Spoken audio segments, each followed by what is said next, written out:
Video কনফারেন্সের মাধ্যমে নতুন 11টি মেডিকেল কলেজের শিক্ষা কার্যক্রম উদ্বোধন করলেন প্রধানমন্ত্রী শেখ হাসিনা।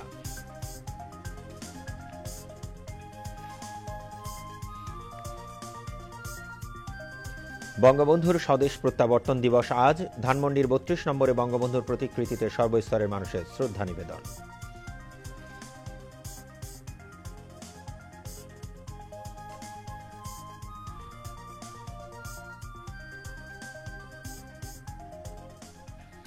অবরোধ উপেক্ষা করে টঙ্গীর তুরাগ তীরে বিশ্ব ইজতেমার দ্বিতীয় দিনে ধর্মপ্রাণ মানুষের ঢল।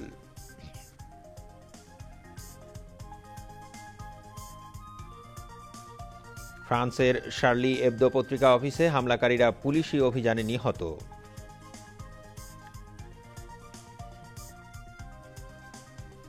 এবং সিডনি টেস্ট ড্র, ভারতের বিপক্ষে ২-০ সিরিজ জিতল অস্ট্রেলিয়া।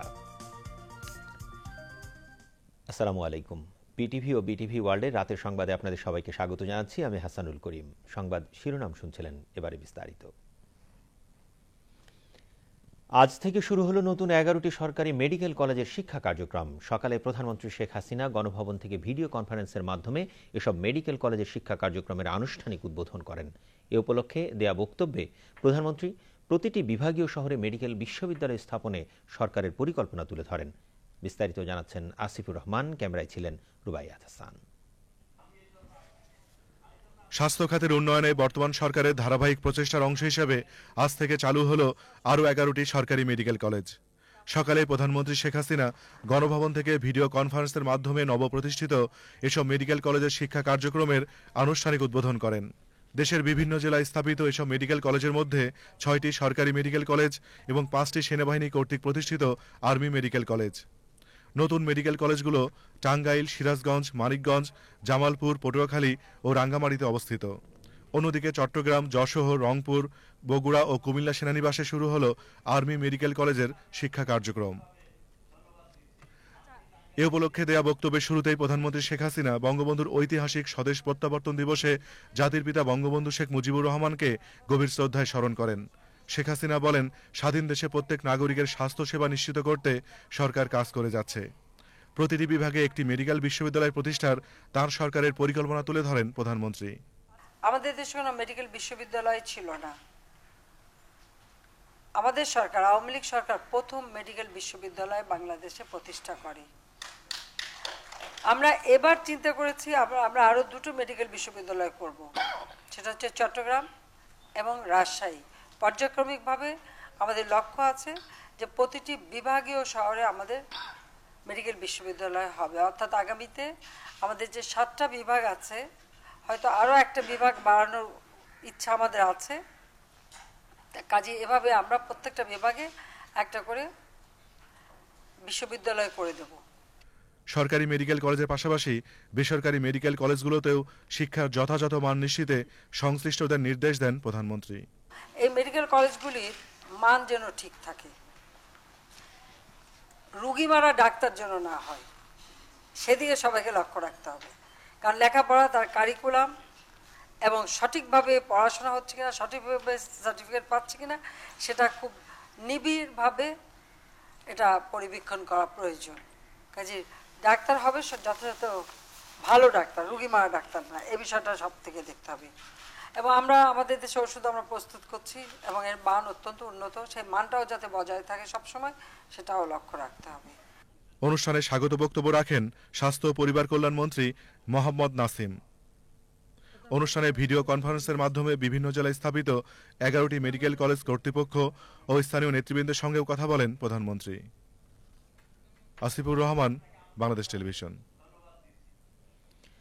এদিকে স্বাস্থ্যমন্ত্রী মোহাম্মদ নাসিম বলেছেন, আরও 11টি মেডিকেল কলেজের যাত্রা শুরুর মধ্য দিয়ে স্বাস্থ্য সেবা জনগণের দোরগোড়ায় পৌঁছে দেওয়ার কার্যক্রম আরও গতিশীল হবে।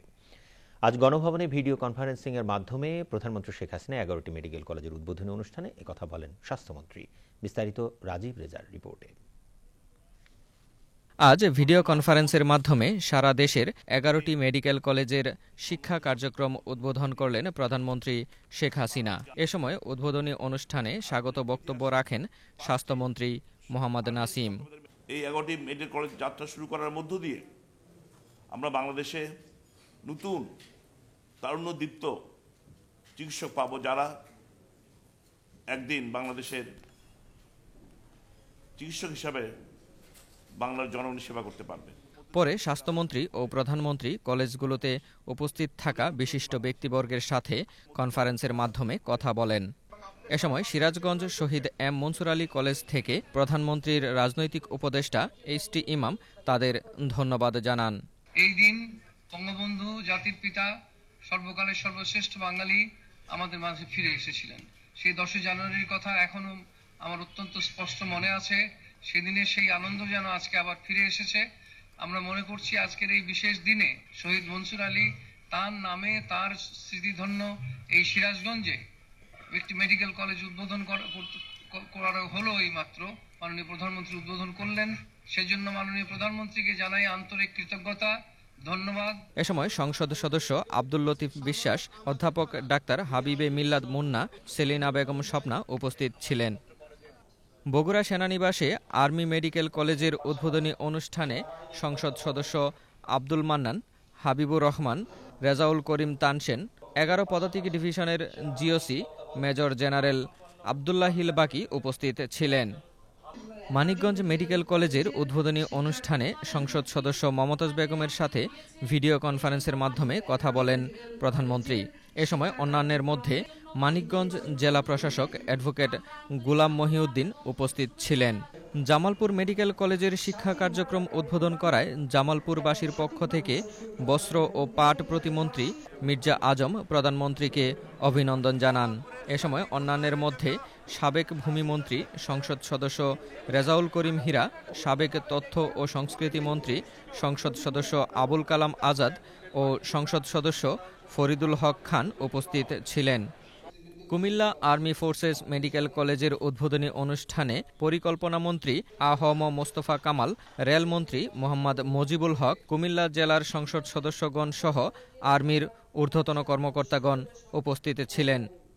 পটুয়াখালী থেকে চিফ হুইপ আসম ফিরোজ এ সময় কনফারেন্সের মাধ্যমে প্রধানমন্ত্রী ও স্বাস্থ্যমন্ত্রীকে ধন্যবাদ জানান।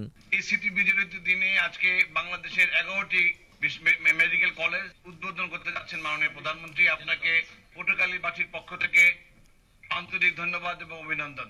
দেশের অন্যান্য মেডিকেল কলেজগুলোর মধ্যে রয়েছে টাঙ্গাইল, রাঙামাটি, চট্টগ্রাম, যশোর ও Rangpur medical college. Rajib Reza, Bangladesh television. আজ 10 জানুয়ারি জাতির পিতা বঙ্গবন্ধু শেখ মুজিবুর রহমানের স্বদেশ প্রত্যাবর্তন দিবস। পাকিস্তানের বন্দিদশা থেকে মুক্তি পেয়ে 1972 সালের এদিন বেলা 1:41 জাতির অবিসংবাদিত নেতা ও মুক্তিযুদ্ধের সর্বাধিনায়ক বঙ্গবন্ধু শেখ মুজিবুর রহমান সদ্য স্বাধীন বাংলাদেশের মাটিতে প্রত্যাবর্তন করেন। তিনি পাকিস্তান থেকে লন্ডন যান, তারপর দিল্লি হয়ে ঢাকা ফেরেন। এর আগে 1971 সালের 26শে মার্চের প্রথম প্রহরে বাংলাদেশের স্বাধীনতা ঘোষণা করে বঙ্গবন্ধু সর্বস্তরের জনগণকে মুক্তিযুদ্ধে ঝাঁপিয়ে পড়ার আহ্বান জানান। স্বাধীনতা ঘোষণার অব্যবহিত পরে পাকিস্তানের সামরিক শাসক জেনারেল ইয়াহিয়া খানের নির্দেশে বঙ্গবন্ধুকে গ্রেফতার করে তদানীন্তন পশ্চিম পাকিস্তানের কারাগারে আটক রাখা হয়। 1971 সালের 16 ডিসেম্বর পাকিস্তানি সৈন্যদের বিরুদ্ধে 9 মাস যুদ্ধের পর চূড়ান্ত বিজয় অর্জিত হলেও 10 জানুয়ারি বঙ্গবন্ধু স্বদেশ প্রত্যাবর্তনের মধ্য দিয়ে জাতি বিজয়ের পূর্ণ স্বাদ গ্রহণ করে। বঙ্গবন্ধুর স্বদেশ প্রত্যাবর্তন দিবস পালন উপলক্ষে বাংলাদেশ আওয়ামী লীগ ও দলের বিভিন্ন সহযোগী সংগঠন সহ বিভিন্ন দল ও সংগঠন ব্যাপক কর্মসূচি গ্রহণ করেছে। বঙ্গবন্ধুর স্বদেশ প্রত্যাবর্তন দিবস উপলক্ষে সকালে ধানমন্ডির 32 নম্বরে জাতির পিতা বঙ্গবন্ধু শেখ মুজিবুর রহমানের প্রতিকৃতিতে পুষ্পস্তবক অর্পণ করেন প্রধানমন্ত্রী শেখ হাসিনা। এছাড়াও বিভিন্ন রাজনৈতিক, সামাজিক ও সাংস্কৃতিক সংগঠন সহ সর্বস্তরের মানুষ বঙ্গবন্ধুর প্রতিকৃতিতে ফুল দিয়ে তাঁর স্মৃতির প্রতি শ্রদ্ধা জানান। বিস্তারিত উজ্জ্বল আহমেদের রিপোর্টে। পাকিস্তানের কারাগার থেকে মুক্ত হয়ে 1972 সালের এই দিনে স্বদেশের মাটিতে পা রাখেন বঙ্গবন্ধু শেখ মুজিবুর রহমান। সেই থেকে সারা বাংলার জনগণ দিবসটিকে জাতির পিতা বঙ্গবন্ধু শেখ মুজিবুর রহমানের স্বদেশ প্রত্যাবর্তন দিবস হিসেবে পালন করে আসছে। দিবসটি উপলক্ষে সকালে ধানমন্ডির 32 নম্বরে জাতির পিতা বঙ্গবন্ধু শেখ মুজিবুর রহমানের প্রতিকৃতিতে পুষ্পস্তবক অর্পণ করেন প্রধানমন্ত্রী শেখ হাসিনা।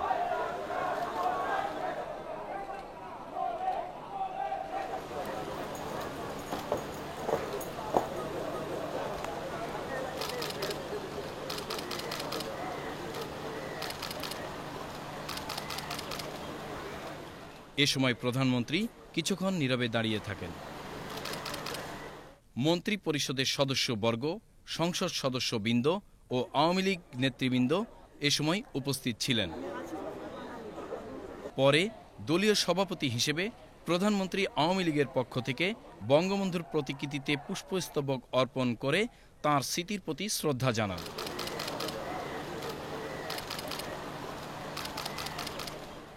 প্রধানমন্ত্রী শেখ হাসিনা চলে যাওয়ার পর শ্রদ্ধা জানাতে আসা সর্বস্তরের মানুষের ঢল নামে বঙ্গবন্ধু ভবন প্রাঙ্গণে।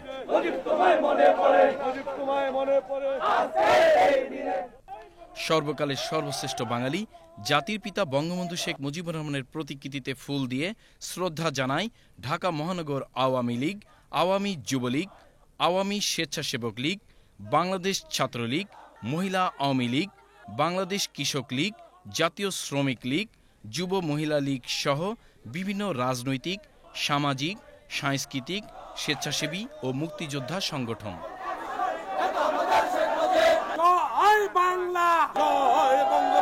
গভীর শ্রদ্ধা আর ভালোবাসার ফুলে ফুলে ভরে যায় জাতির পিতার প্রতিকৃতি।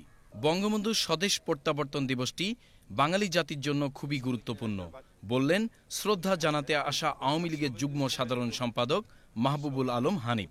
৭২-এর 10ই জানুয়ারি জাতির পিতা পাকিস্তান কারাগার থেকে মুক্ত হয়ে লন্ডন হয়ে যখন বাংলাদেশের মাটিতে পা রাখলেন, তখনই এই বাঙালি জাতির প্রকৃত বিজয় অর্জিত হয়েছিল বলেই সকলে মনে করে।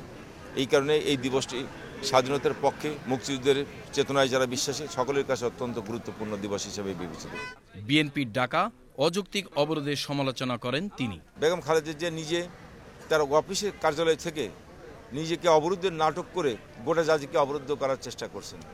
এটা কখনোই কাম্য নয়। তার এই ধরনের কর্মসূচি নিন্দনীয় এবং ধিক্কারজনক। নৈরাজ্যের পথ পরিহার করার জন্য বিএনপির প্রতি আহ্বান জানান মাহবুবুল আলম হানিফ। উজ্জ্বল আহমেদ, বাংলাদেশ টেলিভিশন, ঢাকা। ১৯৭২ সালের 10ই জানুয়ারি স্বাধীন বাংলাদেশের মাটিতে পা রাখেন জাতির পিতা বঙ্গবন্ধু শেখ মুজিবুর রহমান। বিশ্লেষকদের পাশাপাশি জাতির পিতার রাজনৈতিক সহযোদ্ধারাও মনে করেন সেদিন বঙ্গবন্ধুর স্বদেশ প্রত্যাবর্তনের মধ্য দিয়ে ধ্বংসস্তূপ থেকে দৃঢ় প্রত্যয়ে নতুন করে ঘুরে দাঁড়িয়েছিল বাংলাদেশ। সুজন হালদারের প্রতিবেদন। ডিসেম্বর জাতি চূড়ান্ত বিজয় লাভ করলেও বড় একটি অপূর্ণতা ছিল বিজয়ের মহানায়ক বঙ্গবন্ধুকে কাছে না পাওয়া। মূলত ৫৬,০০০ বর্গমাইলের একখণ্ড বাংলাদেশই তখন প্রতীক্ষায় ছিল একজন মহানায়কের প্রত্যাবর্তনের জন্য। পাকিস্তানি কারাগার থেকে বঙ্গবন্ধু মুক্ত হন ৭২-এর ৮ জানুয়ারি। পাকিস্তান থেকে লন্ডনের হিথ্রো বিমানবন্দর হয়ে দিল্লি বিমানবন্দরে অবতরণ করেন। ভারতের তৎকালীন রাষ্ট্রপতি গিরি এবং প্রধানমন্ত্রী ইন্দিরা গান্ধী তাকে স্বাগত জানান। বিমানবন্দরে ভারতবাসীর উষ্ণ অভিবাদনে অভিষিক্ত হন বঙ্গবন্ধু। অবশেষে আসে সেই মহেন্দ্রক্ষণ ১০ জানুয়ারি।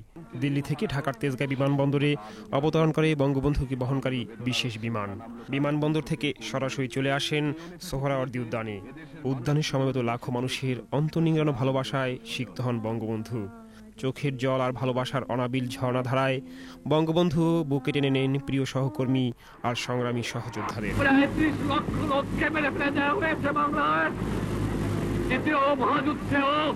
এবং প্রথম মহাযুদ্ধেও এত লোক, এত সাধারণ নাগরিক মৃত্যুবরণ করে নাই, শহীদ হয় নাই, যা আমার এই ৭ কোটি বাংলাদেশে পেয়েছে।